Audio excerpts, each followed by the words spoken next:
오늘 우리에게 주시는 하나님 말씀은 사무엘상 15장 1절에서 9절입니다. 사무엘이 사울에게 이르되 여호와께서 나를 보내어 왕에게 기름을 부어 그의 백성 이스라엘 위에 왕으로 삼으셨은즉 이제 왕은 여호와의 말씀을 들으소서.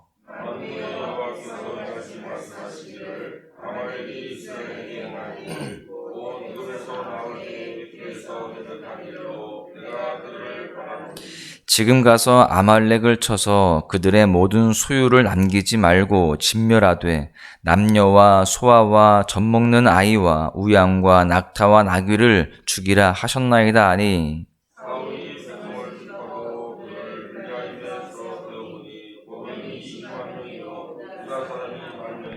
사울이 아말렉 성에 이르러 골짜기에 복병시키니라.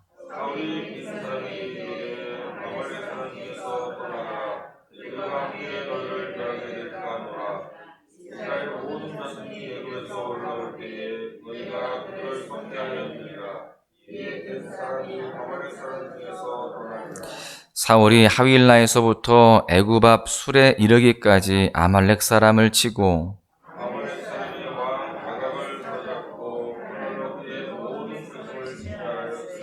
사울과 백성이 아각과 그의 양과 소의 가장 좋은 것 또는 기름진 것과 어린 양과 모든 좋은 것을 남기고 진멸하기를 즐겨하지 아니하고 가치 없고 하찮은 것은 진멸하니라. 아멘.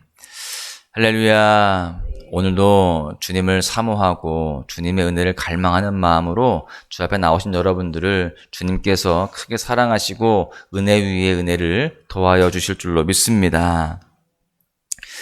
다음 주에는요, 대부분의 중고등학교에서 중간고사를 본다고 합니다. 아이들이 예민해지는 그런 시험의 기간인데요. 중간고사와 같은 이런 시험이 필요한 이유가 무엇일까요? 현재 자신이 지식을 습득한 수준이 어느 정도인지 확인시켜주기 위함입니다. 그러니까 시험으로 학생들은 자신의 학습 정도를 파악할 수 있다는 것이죠. 그래서 시험은 배웠던 지식들을 이해하고 암기해서 이해력을 넓혀주는 장점이 있습니다. 여러분, 이렇게 시험이라는 것이 좋은 기능을 하고 있지만 대부분 이 시험을 싫어합니다. 테스트를 당하는 것 자체가 큰 스트레스가 되기 때문이죠. 그런데 어차피 치러야 할 시험이라고 한다면 기왕에 잘 봐야 되겠죠. 잘 대비를 해야 되는 것입니다. 철저히 대비를 해야 되는데 어떻게 하면 철저히 대비하는 것이 될까요? 무엇보다 출제자의 의도를 잘 파악해야 됩니다. 출제자가 어떤 의도로 이러한 문제를 냈는지를 알게 되면 그만큼 더 잘 준비를 할 수 있게 되는 것입니다. 사실 중고등학교에서 시험을 낼 때는요, 평소 수업 시간에 선생님이 강조했던 것들을 기억하면 그 의도를 어느 정도 파악할 수 있을 것입니다. 사실 우리의 신앙생활도 마찬가지입니다. 우리에게 어떤 문제의 상황이 닥치게 되면 그것을 이겨내기 위해서 우리는 하나님의 뜻을, 하나님의 의도를 알려고 합니다. 그런데 하나님의 그 뜻을, 의도를 파악하기 어려울 때도 사실 있습니다. 하나님의 의도를 파악하기 어려울 때가 언제냐? 내가 하나님과 좀 멀어져 있을 때는 잘 모르는 거예요. 그러나 하나님과 관계가 좋으면, 하나님과 늘 가까이 하고 있으면 하나님의 의도를 좀 더 쉽게 파악할 수가 있는 것입니다. 본문에서 하나님은요, 사울에게 시험 문제를 출제하십니다. 이스라엘 백성들의 왕이 된 사울이 이 테스트를 잘 통과해야 하는데요. 사실 우리가 알다시피 그는 그 문제를 잘 풀어가지 못합니다. 시험 문제를 내신 하나님의 의도를 잘 파악하지 못했기 때문에 그래요. 사실 우리는 사울에게 주어진 시험의 답을 이미 알고 있습니다. 그 답은요, 바로 순종이었습니다. 하나님께 100% 순종하는 것이 사울에게 주어진 문제의 답이었다라는 것입니다. 그렇다라고 한다면 우리의 인생에 출제된 문제의 해답은 무엇일까요? 사울에게 주어진 문제의 답과 사실 크게 다르지 않습니다. 우리 인생에 출제된 문제의 정답도 바로 순종이라고 할 수 있어요. 여러분, 그렇다면 그 정답을 맞춰가기 위해서 문제풀이를 어떻게 해가야 할까요? 오늘 본문 말씀을 통해서 그 해답을 찾아보길 원합니다. 첫 번째는요, 하나님의 의도를 잘 파악해야 된다라는 것입니다. 이미 말씀을 드렸습니다만 우리는 하나님의 의도를 무엇보다 알기 위해서 정말 주님과 더 깊이 교제해야 하는 것입니다.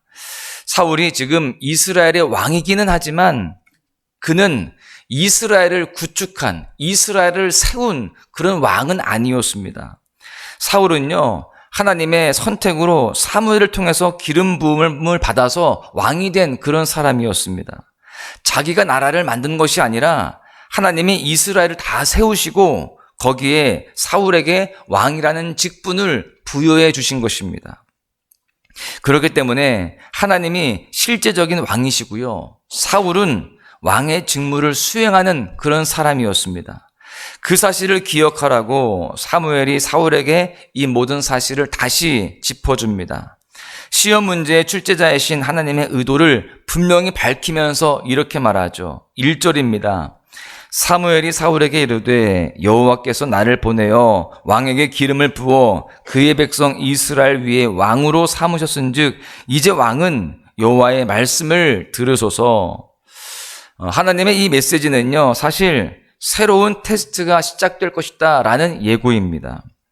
사울은 일전에 이미 왕위에 대한 테스트를 받은 적이 있었습니다. 아쉽게도 사울은요, 그 테스트를 통과하지 못합니다. 실패합니다. 사무엘 대신 하나님께 번제를 드렸던 사건 속에서 우리는 이미 이 실패한 이야기를 알고 있죠. 사울은 사무엘을 기다렸어야 했습니다.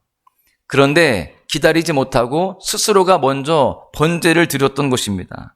그 이후에 블레셋과 전쟁을 하게 되는데, 물론 하나님께서 그들에게 은혜를 주셔서 그 전쟁은 잘 치르게 하지만 사울은요, 그의 조급함으로 인하여서 그 테스트에 결국 탈락하게 되는 것입니다. 그렇게 실패한 것에 대한 벌은요, 왕위의 기간이 한정되게 된다라는 것입니다. 여러분, 시간에 대한 시험을 통과하지 못하니까, 기다리지 못하니까 왕위의 시간이 짧아진 것입니다. 하나님은요, 사울의 왕위 기간을 그렇게 한정시키십니다. 사울의 왕권이 당대에 끝나게 된다라고 하는 내용이죠. 때때로 하나님은요, 우리에게 시간에 관련된 그런 테스트를 하실 때가 있습니다. 우리는 그 테스트에서 기다림으로 승리해야 할 줄로 믿습니다. 그럴 때 하나님은 우리에게 시간의 복을 더하여 주실 줄로 믿습니다. 그리고 난 이후에 지금 본문이 두 번째 테스트입니다. 그 시험 문제의 내용을 보시면 3절에 나와 있는데요. 지금 가서 아말렉을 쳐서 그들의 모든 소유를 남기지 말고 진멸하되 남녀와 소아와 젖먹는 아이와 우양과 낙타와 나귀를 죽이라 하셨나이다 하니, 사울에게 주어진 명령이 조금은 잔인하게 느껴집니다. 아말렉 족속을 완전히 진멸하라라는 명령이었어요. 그런데 사울은요, 이 명령에 즉각 순종을 합니다. 사울이 그래도 자신 있는 분야가 이 분야였기 때문인 것 같습니다. 전쟁을 해서 이기는 것, 그리고 그 백성들을 죽이는 것, 이것은 그래도 이 사울에게 있어서 크게 어렵지 않다, 나름대로 경험이 있고 잘한다라는 그런 생각을 가지고 즉각 순종을 했던 것입니다. 그리고 이러한 순종을 통해서 하나님 앞에 나름대로 순종하는 자로 서게 되고, 또 백성들에게는 명성을 쌓을 수 있는 기회가 될 것이다 라고 그렇게 생각을 했을 것입니다. 여러분, 우리에게도요, 어떤 그 해결할 일이 생기게 되었을 때 그것이 우리가 잘하는 것이고 무엇인가 이득이 될 것이다 라는 생각이 들면 서슴없이 도전하게 됩니다. 그런데 우리에게 무언가 손해가 될 것 같고 또 어려운 일이라고 여겨지게 되면 선뜻 시작하기 어려워하죠. 여러분, 그렇게 익숙하지 않거나 경험이 없는 일, 혹은 실패했던 일이나 힘겨웠던 일이 주어지면 굉장히 고심하게 되고요. 그래서 우리는 더 기도하게 됩니다. 한마디로 이런 고난이 왜 나에게 주어졌는지 상황을 파악하고요, 어떻게 해결할지 그렇게 고민하게 되고 또 기도하게 된다는 것입니다. 우리가 이런 일들을 만나게 되었을 때 그 일들을 돌파하기 위해서 하나님의 의도를 파악하고자 애쓰고 더 기도한다는 것이죠. 여러분, 그렇게 해결하는 것이 맞습니다. 그런데 반면에 우리에게 주어진 일이 수월하고 또 즐거운 일이라면 어떻습니까? 사실 그런 일들도 기도하고 고민하면서 하나님의 뜻대로 나아가야 할 텐데, 수월한 일이고 자신 있는 일이고 또 즐거운 일은요, 아무런 고민하지 않고 아주 능숙하게 편안하게 일을 한다는 것입니다. 하나님 앞에 의지하는 모습은 없습니다. 그냥 내 생각대로 편안하게 한다는 거예요. 여러분, 여기에서 우리는 귀한 교훈을 깨닫게 됩니다. 무언가 잘 되고 우리에게 손쉽고 편하며 능숙한 일들을 하게 될 때는요, 그때 우리가 하나님을 놓치게 되는데, 그러면 안 된다는 것입니다. 그때 오히려 하나님의 뜻을 구하고 또 하나님을 의지하는 모습들이 반드시 있어야 된다라는 것입니다. 하나님이 무슨 일이든 우리에게 형통함을 주실 때 더욱더 잘해야 되는 것이죠. 다시 말해서 우리가요, 무슨 일을 하든지 평안하고 순조로울 때는 하나님께서 원하시는 것이 무엇인지 더 기도해야 됩니다. 그렇게 지금 형통함을 주시는 하나님의 의도를 정확히 파악하고 더 깨어 있어야 되는 것이 우리의 모습이 되어야 합니다. 여러분, 우리는 하나님의 그 의도를 분명히 알되 어려울 때만이 아니라 잘 될 때, 편안할 때에도 그 의도를 잘 파악하고 더욱 기도로 깨어있는 그런 삶을 살아가야 할 줄로 믿습니다. 두 번째는요, 하나님의 의도를 응용을 해도 되지만 왜곡하면 안 된다라는 것입니다. 본문에서 사울은요, 하나님의 명령에 따라서 군대를 점검해서 아말렉을 치러 나아갑니다. 사울은 아말렉 성 앞에 군대를 주둔시키고 성을 함락하려고 하는 작전을 세우는데, 그런 와중에 사울이 알게 된 정보가 있었습니다. 그것은요, 아말렉 성에 아말렉 족속만 있는 것이 아니라 겐 족속도 함께 있다라고 하는 사실이에요. 여러분, 근데 그들을 치는 것은 하나님의 명령이 아니었습니다. 더군다나 이 겐 족속은요, 이스라엘 백성들에게 선한 민족이었어요. 그래서 사울은 겐 족속에게 아말렉 성에서 떠나라, 이렇게 전령을 보내게 됩니다. 여러분, 이스라엘에게 선한 민족이었던 겐 족속을 아말렉과 함께 진멸시킬 수는 없었습니다. 그래서 사울은 겐 족속에게 아말렉과 결별하고 떠나라, 이렇게 말했던 것입니다. 이스라엘이 애굽에서 올라올 때에 선대했다라고 하는 역사적인 증거를 가지고 그렇게 말하는 것입니다. 여러분, 이것은 사울이 여호와의 명령 속에서 발견해서 응용한 기지였습니다. 하나님의 명령이 어떤 거였느냐? 아말렉을 쳐야 하는 이유, 근거를 이렇게 말씀합니다. 2절에 보십시오. 만군의 여호와께서 이같이 말씀하시기를, 아말렉이 이스라엘에게 행한 일, 곧 애굽에서 나올 때에 길에서 대적한 일로 내가 그들을 벌하노니. 이스라엘이 출애굽해서 나올 때에 겐 족속은요, 선대했습니다. 그런데 아말렉은 민족의 뒤를 밟아서 공격했습니다. 그 사건을 명분 삼아서 아말렉을 진멸해야 될 대상으로 삼았던 것인데, 겐 족속은 그렇지 않은 것입니다. 그래서 사울은요, 하나님의 명령을 잘 나름대로 이해하고 파악하고 그 역사 의식을 가지고 이 겐 족속을 살려두는 겁니다. 선대한 민족과 천대한 민족을 구분했고요, 하나님의 명령 안에서 그 아말렉 군대를 다 진멸하는 그 명령에는 순종하려고 했던 것입니다. 여러분, 여기까지는 분별력을 잇는 그런 모습이었습니다. 그렇게 하나님의 말씀의 뜻을 이해해서 하나님이 말씀하시지 않은 부분까지 하나님의 뜻에 맞게 적용하는 모습을 보여주고 있는 것이죠. 여러분, 우리도 할 수 있는 대로요, 하나님의 뜻을 최대한 우리 삶에 잘 적용해야 됩니다. 말씀에 대한 분별력을 가지고 우리 삶에 응용하면서 살아가야 되는 것입니다. 그것이 바로 지혜로운 모습이죠. 그런데 사울의 문제는 끝까지 한결같지 않았다라는 것입니다. 아말렉을 진멸한 후에 그의 역사인식과 말씀에 대한 응용력은 현실의 상황 앞에서 사라지게 됩니다. 아말렉의 좋은 것들을 남기기로 한 거예요. 아말렉을 쳤으면 이제 하나님의 말씀에 그 순종하여서 다 진멸해야 되는데 완전히 진멸하지는 못합니다. 진멸은 하긴 했지만 완전한 것은 아니었어요. 하나님의 뜻을 왜곡하게 됩니다. 9절에 보십시오. 사울과 백성이 아각과 그의 양과 소의 가장 좋은 것 또는 기름진 것과 어린 양과 모든 좋은 것을 남기고 진멸하기를 즐겨하지 아니하고 가치 없고 하찮은 것은 진멸하니라. 좋은 것을 남기는 것은요, 하나님의 뜻이 아니었습니다. 애초에 하나님의 테스트가 바로 이것이었습니다. 하나님의 뜻에 완벽하게 순종하는지 그렇지 않은지를 점검하는 문제였어요. 사울은 그렇게 하나님의 테스트에서 지금 실패하는 모습을 보여주고 있는 것입니다. 여러분, 하나님께서 사울에게 주신 그 문제는 완전한 순종이 답이었습니다. 사울은 지금 보면은요, 거의 대부분은 순종했습니다. 그런데 완벽하게 해내지는 못했습니다. 90%는 순종했지만 100%는 아니었다는 거예요. 여러분, 우리에게 주어진 상황은 어떻습니까? 하나님 우리에게 성령의 감동으로 매 순간 말씀하시죠. 우리에게 순종해야 할 것들에 대해서 말씀하시는 바가 있을 것입니다. 가정 안에서 또 교회 안에서 또 삶의 영역들 속에서 우리가 순종해야 할 부분들에 대해서 하나님이 말씀하시는데, 여러분, 우리는 지금 어디까지 순종하고 있습니까? 거의 순종하고 있지만 100%는 아닌 모습들이 있지는 않습니까? 여러분, 우리가 스스로 여기까지만 해도 괜찮겠지라고 하는 그런 한계선을 긋고 있지는 않는지 우리가 돌아보아야 할 줄로 믿습니다.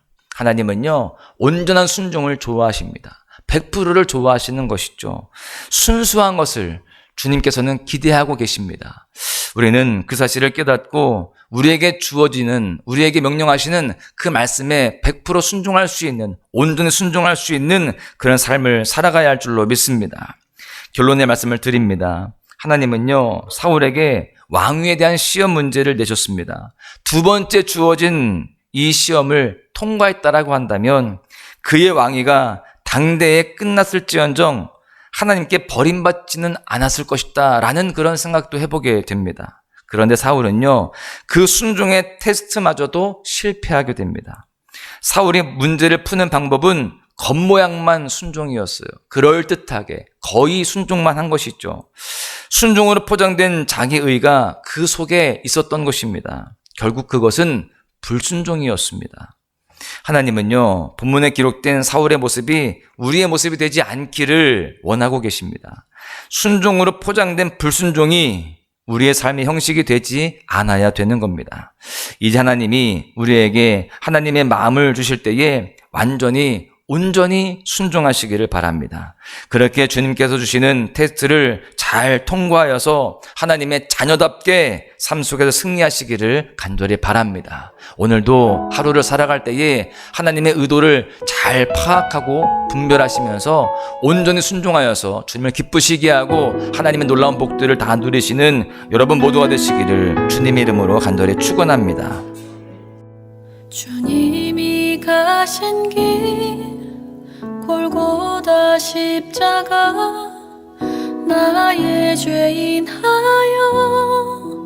홀로 가신 길 걸음걸음마다 흘리신 그 피가 나의 더러운 죄 사셨네.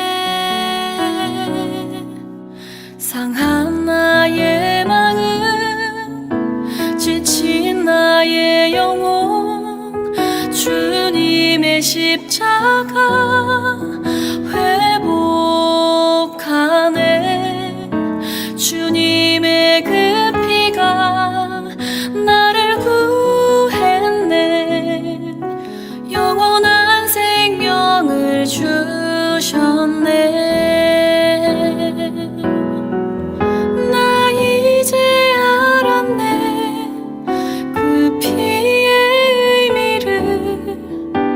눈물의 의미를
영원히